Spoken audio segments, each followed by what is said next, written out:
Livres comme The Subtle Art of Not Giving a Fuck, ou par exemple, je ne sais pas si vous avez déjà entendu parler de quelque chose qui s'appelle l'art du détachement. Et l'art du détachement, c'est du bouddhisme. Moi, je ne sais pas si vous êtes au courant, j'adore le bouddhisme. J'ai toujours admiré le bouddhisme, comme, pas comme une religion, mais comme un mode de vie, parce que je trouve que c'est...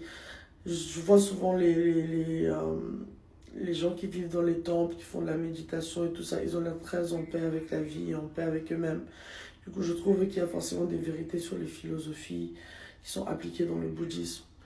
Et bref, dans le bouddhisme, on parle de l'art du détachement. Ça veut dire l'art de se détacher des choses de cette terre. Ça veut dire ne pas s'attacher, ne pas s'attendre à ce que la terre te rende quoi que ce soit. Genre, qu'est-ce que je peux donner comme exemple? C'est en fait apprendre à s'en foutre un peu plus de ce qui se produit dans sa vie. Parce que nous, les humains, on essaie de tout contrôler et tout faire de notre manière et tout avoir d'une certaine manière. Et on veut toujours que tout se passe de la manière dont nous, on l'a imaginé dans notre tête.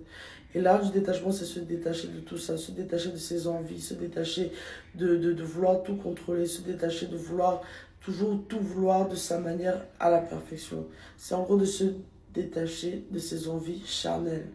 Et quand tu arrives à te détacher de ces envies charnelles et te détacher, d'enlever cette attache qui est entre toi et les résultats de la vie, ou entre toi et les choses et les personnes de la vie, tu arrives à être plus heureux et plus libre dans ta vie. C'est ça l'art du détachement en fait.